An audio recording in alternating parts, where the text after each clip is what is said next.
प्यारे मित्रों, आज हम बहुत ही इम्पोर्टेंट टॉपिक पे बात करने जा रहे हैं। आज हम अध्यात्म को एक वैज्ञानिक दृष्टि से समझेंगे और बहुत ही इम्पोर्टेंट है। अगर आप ध्यान से समझोगे तो बहुत कुछ सीखने को पाओगे आप। हम पहले दो एस्पेक्ट में बात करेंगे। पहले एक वैज्ञानिक दृष्टिकोण में बात करेंगे, फिर आध्यात्मिक दृष्टि से बात करेंगे। हम कुछ भी बाहर देखते हैं, पदार्थ देखते हैं, जो भी आप देखते हो, कोई वस्तु आप देखते हो, वो दृश्य की तरह होता है जब आप उसे देखते हो। थोड़ा सा यहाँ ये भी समझ लिया जाए कि दृश्य और पदार्थ में क्या अंतर है, कोई वस्तु में क्या अंतर है। एक दृश्य और वस्तु में वही अंतर है जो एक माँ और एक स्त्री में अंतर है। एक स्त्री जब माँ बनती है तो माँ और बेटा दोनों पैदा होते हैं एक साथ। ठीक वैसे ही जैसे कोई वस्तु है, जब उसको कोई देखता है तो दृश्य पैदा हो जाता है। दृश्य और दर्शक दोनों एक साथ पैदा होते हैं। जैसे एक माँ पैदा होती है और एक बच्चा पैदा होता है, दोनों एक साथ पैदा होते हैं। ठीक, जब तक बच्चा नहीं हुआ होता है तब तक माँ एक स्त्री होती है, लेकिन जब बच्चा हो जाता है तो अब वो माँ, एक माँ का रिश्ता, एक माँ और बच्चे का रिश्ता पैदा हुआ ना। वैसे ही दृश्य और वस्तु एक रिश्ता है। अगर किसी वस्तु को देखने वाला है तो दृश्य पैदा हो गया, वही वस्तु दृश्य हो गया। किसका? दृष्टा का, यानी कि जो देख रहा है, या दर्शक का, जो देखने वाला है। तो एक तरीके से ये आप समझ गए होंगे कि एक वस्तु में और एक दृश्य में क्या अंतर है। जब किसी वस्तु को कोई देखने वाला पैदा हो जाता है, यानी कोई देखने वाला होता है, कोई दर्शक होता है, तो वही वस्तु दृश्य हो जाता है। जैसे एक स्त्री माँ हो जाती है, जब बच्चा होता है तो माँ हो जाती है। एक रिश्ता की बात कर रहे हैं, यानी कि दृश्य और दर्शक एक रिश्ते जैसा होता है बाहर संसार में। तो हम संसार में जो कुछ भी देखते हैं, सवाल ये होता है कि हम जो कुछ भी देख रहे हैं, जैसे एक पदार्थ को देख रहे हैं, वस्तु को देख रहे हैं, जो भी देख रहे हैं, पेड़ पौधे वृक्ष, जो कुछ भी देख रहे हैं, क्या ये सत्य है? एक ख्याल आता है। आज बड़े आश्चर्य की बात है कि क्वांटम फिजिक्स इस नतीजे पे पहुंची है कि आप जो कुछ भी देख रहे हो वो नहीं है, या यूं कहो कि जो कुछ भी देख रहे हो वो एक वेव है। तो इस पे हम एक स्टेप बाय स्टेप समझने की कोशिश करेंगे, चलने की कोशिश करेंगे। पहले एक वैज्ञानिक अप्रोच से, आध्यात्मिक दृष्टि से हम समझेंगे। देखो, एक विज्ञान की खोज अभी क्वांटम फिजिक्स के आधार पे आई है, डबल स्लिट एक्सपेरिमेंट। गूगल पे बहुत, यूट्यूब पे बहुत है, आप पढ़ सकते हो, उसको देख सकते हो। कई एक्सपेरिमेंट किए गए। तो मोटा मोटा हम इसमें आपको बताएंगे कि जब एक इलेक्ट्रॉन को डबल स्लिट से होकर गुजारा जाता है तो इलेक्ट्रॉन वेव की तरह दिखाई देता है। बाहर पर्दे पे जब दिखाई देता है, एक वेव की तरह दिखाई देता है इलेक्ट्रॉन। लेकिन अगर उसी इलेक्ट्रॉन को देखने के लिए कोई कैमरा लगा दिया जाता है, कोई ऑब्जर्वर लगा दिया जाता है, जब वैज्ञानिकों ने कैमरा लगा दिया, तो जब कैमरा लगाया, ऑब्जर्वर लगाया, तो अब वही इलेक्ट्रॉन अपना नेचर बदल दिया। जो इलेक्ट्रॉन वेव की तरह दिख रहा था, अब वो पार्टिकल की तरह दिखने लग गया। और हैरानी तो तब हुई कि जब ये एक्सपेरिमेंट मॉलिक्यूल, एटम, सब एटॉमिक पार्टिकल जितने हैं उनके साथ भी जब प्रयोग किया जाता है तो भी यही होता है। मतलब उसको हम डिटेल नहीं समझाएंगे, आप उसको पढ़ लेना, यूट्यूब पे देख लेना। उसमें भी यही होता है। फोटॉन के साथ भी यही है, यानी कि प्रकाश की किरणें जब डबल स्लिट से प्रवाहित की जाती हैं, फोटॉन, तो वो वेव की तरह व्यवहार करती है। लेकिन अगर उसी प्रकाश को कोई देखने वाला कैमरा लगा दिया जाए, ऑब्जर्वर लगा दिया जाता है, तो वही फोटॉन, वही जो प्रकाश है, फोटॉन है, वो पार्टिकल की तरह दिखाई देता है। तो वैज्ञानिक इस पे एकदम हिल गए, आश्चर्यचकित हो गए कि ये क्या वेव, क्या एनर्जी, ये अपना नेचर बदलती है, ये पार्टिकल की तरह भी व्यवहार कर रही है और एनर्जी की तरह भी व्यवहार कर रही है। मतलब ये देखा जाता है तो अपना व्यवहार बदल देती है, और नहीं देखा जाता है तो यह इसका व्यवहार अलग रहता है, वेव की तरह रहता है। मतलब अब हम यहाँ सिद्ध करने जा रहे हैं कि जो कुछ भी, मतलब हम नहीं, विज्ञान सिद्ध कर रहा है कि जो कुछ भी आप देखते हो, जो कुछ भी आपको दिखाई पड़ रहा है, वो है नहीं। आश्चर्य की बात है, मतलब वो है ही नहीं, वेव की तरह। अब वेव की तरह एनर्जी, यानी कि एक पत्थर को आप देख रहे हो, जब पत्थर को देख रहे हो तो पत्थर है, यानी पत्थर को ना देखो तो पत्थर है ही नहीं, पत्थर ऊर्जा है। तो एक बड़े ही अजीब स्थिति में पहुंची है क्वांटम फिजिक्स, जहां वैज्ञानिक हैरान हो गए कि ये कैसे हो सकता है। अब उनकी हैरानी क्या है, वो ये सोच रहे हैं कि क्या वेव जो है अपना नेचर बदल रही है। अगर कोई कैमरा लगा दिया जाता, कोई ऑब्जर्वर लगा दिया जाता, ये पार्टिकल की तरह व्यवहार कर रही होती है, और जब कैमरा नहीं लगाया जाता है तो ये वेव की तरह व्यवहार कर रही है। और यही चीज़ सबके साथ है। सब एटॉमिक पार्टिकल, मॉलिक्यूल, एटम और फोटॉन, सबके साथ यही है। इस प्रयोग में दिखाया, मतलब पता चला, मतलब कि इस अस्तित्व में सारी चीज़ें एनर्जी की तरह है। मतलब कुल मिला के निष्कर्ष ये निकला कि सारा का सारा अस्तित्व एक एनर्जी की तरह है। लेकिन जब आप इनको देखते हो तो चीज़ें दिखाई देती हैं। ये जो एक जो सब पेड़ पौधे, यहाँ सब चीज़ में ये लागू हो जाएगी, इस तरह से दिखाई दे रहा है। यानी जो कुछ भी आप संसार में, अब थोड़ा सा और गहरे में आओ तो आपको ये पता चलेगा कि इस संसार में जो कुछ भी आपको दिखाई पड़ रहा है वो है नहीं, आप देखते हो इसलिए है। संसार में जो कुछ भी आपको दिखाई दे रहा है, पत्थर दिखाई दे रहा है, पेड़ पौधे दिखाई दे रहे हैं, जो कुछ भी दिखाई दे रहा है, ये है नहीं। ये सिर्फ इसलिए दिखाई दे रहा है कि आप देख रहे हो। अगर देखने वाला नहीं है तो यह है नहीं, यानी ये सब एनर्जी है। तो विज्ञान बड़े हैरानी में यहाँ पे हुआ। और हैरानी की बात इसलिए है क्योंकि जो वैज्ञानिक हैं वो बाहर से इसकी खोज कर रहे हैं। हम एक कदम और अंदर चलते हैं इसके। वैज्ञानिक ये सोचते हैं कि ये जो एनर्जी है, जो अपना नेचर बदल रही है, अभी तक तो ये विज्ञान हमेशा ये सोचता है कि एनर्जी है तो एक जीवंतता इसमें नहीं है। लेकिन धीरे धीरे वैज्ञानिक इस स्तर पे, मतलब ऐसी जगह पहुंचने वाले जहाँ पे उनको जल्दी ही ये पता चलेगा कि जो एनर्जी है ये जीवंत है। भाई ये तो कोई जिंदा ही व्यक्ति ऐसा कर सकता है, कोई ऐसी जिंदा एनर्जी हो तभी अपना नेचर बदल सकती है। उसे देखो तो दूसरी तरह व्यवहार करने लग जाए, उसको ना देखो तो दूसरी तरह व्यवहार करने लग जाए। यानी देखने से उसके व्यवहार में परिवर्तन आना, यानी कि वो जीवंत है। कोई जिंदा चीज़ होगी तभी तो वो अपने व्यक्तित्व में परिवर्तन लाएगी, अगर जिंदा नहीं तो कैसे लाएगी। तो विज्ञान तो बाहर से देखता है तो इलेक्ट्रॉन को तो एक उस तरह से लाइव समझता नहीं, जिंदा समझता नहीं। लेकिन अब इसी दृष्टि को आध्यात्मिक दृष्टि से अगर देखा जाए, अब थोड़ा सा हम यहाँ और आ रहे हैं, थोड़ा और गहरे जाएंगे। जब आप एक पत्थर को देखते हो, जैसे एक पत्थर को आप देख रहे हो, तो अगर पत्थर को आप देख रहे हो तो वो पत्थर क्या है। अगर उस पत्थर को हम तोड़ते चले जाते हैं तो मॉलिक्यूल में टूटता है, मॉलिक्यूल से फिर एटम, फिर एटम को भी तोड़ते हैं तो इलेक्ट्रॉन, प्रोटॉन, न्यूट्रॉन, यानी कि सबसे छोटी एनर्जी यूनिट इलेक्ट्रॉन की हुई। अब सबसे छोटी जो यूनिट है वो इलेक्ट्रॉन की हुई, इलेक्ट्रॉन सबसे छोटा, यानी कि ये एनर्जी है। एनर्जी हुई ना, ये जो इलेक्ट्रॉन एनर्जी हुई। उस पत्थर को जब आप तोड़ते गए तो पता चला कि वो पत्थर एनर्जी है, यानी कि सबसे छोटा उसका। बस ऐसे ही है कि जैसे एक समुद्र का पानी हो और बर्फ़, समुद्र में जमी हुई बर्फ़ हो। तो जो समुद्र में जमी हुई बर्फ़ होती है वो, अगर बर्फ़ ये समझ लें कि जो समुद्र का पानी है वो मेरा हिस्सा नहीं है, कुछ ऐसे ही तरह समझ लें, तो अभी आप गौर से देखोगे कि भाई वो बर्फ़ कन्फ्यूज हो रहा है। बर्फ़ क्या सोच रहा है कि ये जो पानी है ये अलग है, मैं अलग हूँ। लेकिन बर्फ़ भी तो पानी ही है ना, जमा हुआ। ऐसे पत्थर ही है, एनर्जी जमा हुआ दिख रहा है कि जो एनर्जी है यानी जमी हुई एनर्जी है। अब देखो, जब आप पत्थर को तोड़ते जाते हो ऐसा पता लगता है कि ये पत्थर तो यार जमी हुई ऊर्जा है, इलेक्ट्रॉन यानी एनर्जी, वेव है।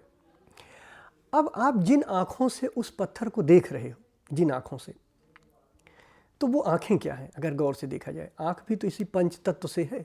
पंच तत्व में से अगर एक तत्व ले लिया जाए, H2O ले लीजिए, पानी, H2O को अगर तोड़ते चले जाओ तो इलेक्ट्रॉन, प्रोटॉन, न्यूट्रॉन वो भी टूट जाएगा, मतलब इलेक्ट्रॉन में टूट जाएगा। यानी कि जो जिन आँख से आप पत्थर देख रहे हो और जिस पत्थर को देख रहे हो, यानी आपकी आँख भी वेव हुई, इलेक्ट्रॉन हुई। अगर आँख को अपने भी, आँख भी क्या है भाई, पंच तत्व से बना है। पंच तत्व की भी अगर यूनिट देख ली जाए, स्मॉलेस्ट यूनिट, तो इलेक्ट्रॉन अभी पता चल रहा है। और वो जो पत्थर है वो भी इलेक्ट्रॉन है, यानी दोनों ही इलेक्ट्रॉन, यानी कि दोनों ही वेव है। गहराई में देखो तो वेव ही वेव को देख रहा है। तो ये कैसे पता चला कि जो मैं देख रहा हूँ, यानी कि जो पत्थर को मैं देख रहा हूँ, जिस मतलब जो पत्थर है मेरे लिए, वो भी तो वेव है, वेव ही वेव को देख रही है। अब जब ये पता चला कि आपको जब ध्यान करने लगते हो तो आपको ये पता चलता है कि यार आँख तो देख नहीं रही है, ये देखने वाला मन है।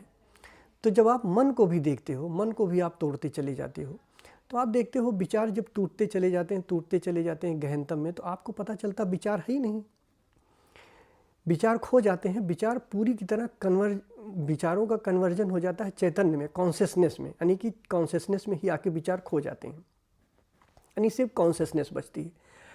अब यहाँ पे देखो वैज्ञानिक क्या समझ रहे हैं, वैज्ञानिक अभी जो बाहर की एनर्जी है उसको जीवन एनर्जी नहीं समझ रहे, वो ये नहीं सोच रहे हैं कि वो एनर्जी मेरे भीतर है, यानी कि जो कॉन्शियसनेस है, जो चैतन्य है, और वो जो बाहर वेव दिखाई दे रहा है, वो एक है। आप इस जीवंतता का अनुभव अपने भीतर करते हो। क्यों करते हो इस जीवंतता का अनुभव अपने भीतर क्यों कर रहे हो? क्योंकि आप अपने भीतर ध्यान के द्वारा उस चैतन्य को, उस कॉन्शियसनेस को देख पा रहे हो। तो दरअसल वो एनर्जी जो इलेक्ट्रॉन को तोड़ के वेव बन रही, वो एनर्जी वही है जो हमारी कॉन्शियसनेस है, जो चैतन्य है, यानी जो अस्तित्व की ऊर्जा है, वो जीवंत ऊर्जा जिसे मैं फील कर पाता हूँ। अब ये ऊर्जा जो हमारी कॉन्शियसनेस है, जो चैतन्य है, अब ये चेतना, ये जो कॉन्शियसनेस है, एक एनर्जी फॉर्म में रहती है, एनर्जी के रूप में ये कॉन्शियसनेस रहती है। लेकिन मज़ेदार बात क्या है, अभी गौर से यहाँ पे ध्यान से समझना तो और ये बात समझ में आएगी कि ये एनर्जी के रूप में तो कॉन्शियसनेस रहती है, लेकिन जब इस कॉन्शियसनेस को कोई देखने वाला आ जाता है, अब कोई देखने वाला मन आता है, तो ये जो कॉन्शियसनेस है, जो एनर्जी है, ये दृश्य, दृष्टा और दर्शन में कन्वर्ट हो जाती है, अपने अपने रूप को बदल देती है देखने वाले के कारण। यानी कि विचार आया, मन आया, जब देखने वाला कोई आया, तो यही जो एनर्जी है, यानी कि आप साक्षी की अवस्था में आप इसे समझ सकते हो कि यही जो ऊर्जा है, ये अपना रूप बदल देती है। मतलब क्या दिखाई देने लगते हैं कि दृश्य, दृष्टा और दर्शन ये अलग अलग दिखाई देने लगते हैं, कि देखने वाला अलग है, दिखाई देने वाला अलग है, जबकि तीनों एक ही हैं। तो वो एनर्जी एक है, और ये वही एनर्जी है जिसे आज वैज्ञानिक बाहर खोज रहे हैं, जिसको कह रहे हैं कि वो अपना रूप बदल रही है डबल स्लिट एक्सपेरिमेंट में। मतलब बहुत बड़ी बात है, वो कह रहे हैं कि दिखाई, ये संसार है ही नहीं, अस्तित्व तो है ही नहीं। अस्तित्व इसलिए है क्योंकि आप दिखाई देते हो, आप देखते हो, आप देखते हो, इसलिए अस्तित्व है। मतलब अगर आप एक पत्थर को देख रहे हो, एक पत्थर की तरफ आप पीठ कर लो, तो यानी कहने का मतलब अब पत्थर नहीं है। पत्थर इसलिए था क्योंकि पत्थर को आप देख रहे थे। आप कह सकते हो पत्थर को देखने वाला दूसरा है, तो दूसरा देख रहा है इसलिए पत्थर है, वो भी तो देख रहा है, तो इसलिए उसके लिए पत्थर है। जैसे पीठ किया, वो पत्थर खो गया। तो ये अस्तित्व है ही नहीं, मैं नहीं कह रहा हूँ, क्वांटम फिजिक्स आज ये कह रही है कि ये अस्तित्व नहीं, अस्तित्व इसलिए दिखाई पड़ रहा है क्योंकि देखने वाला मौजूद है। गहरे में यही है। हम अपने भीतर क्या करते हैं, जब अपने भीतर आ रहे हैं तो वहां भी तो वही घट रहा है। कॉन्शियसनेस, जो कॉन्शियसनेस है, उसको देखने वाला कोई है, इसलिए वहां दृश्य, दृष्टा और दर्शन पैदा हो रहे हैं। अगर मन ना हो, अगर मन वहां से गायब हो जाए, तो वो कॉन्शियसनेस अपने रूप में नहीं, अपने वेव फॉर्म में है, एनर्जी फॉर्म में है। लेकिन उसी कॉन्शियसनेस को देखने के लिए जब अहंकार पैदा होता, मन आता है, तो वहां दृश्य, दृष्टा और दर्शन पैदा हो जाता है, यानी संसार पैदा हो जाता है। तो मेरा कहने का मतलब, ये जो बाहर की ऊर्जा है, जिसे वैज्ञानिक आज नहीं खोज पा रहे हैं, क्यों? क्योंकि वैज्ञानिक बाहर से खोज रहे हैं। जब वैज्ञानिक किसी दिन इस नतीजे पे पहुंचेंगे कि ये ऊर्जा जो मैं बाहर खोज रहा हूँ, यही मेरे भीतर कॉन्शियसनेस के रूप में यही ऊर्जा मौजूद है, और वहाँ भी ये डबल स्लिट एक्सपेरिमेंट चल रहा है, वहाँ भी ये ऊर्जा अपना नेचर बदल रही है। यानी ये ऊर्जा साक्षी की अवस्था में तो ऊर्जा के रूप में है, लेकिन उसी अवस्था में जब दृष्टा पैदा हो रहा है या दर्शक पैदा हो रहा है, देखने वाला, तो ये ऊर्जा अपना रूप बदल दे रही, यानी वहां अब दृश्य भी पैदा कर दे रही, दृश्य भी पैदा हो रहा, यानी बाहर भी और भीतर भी। आप रिलेट कर पा रहे हैं दोनों चीजों को?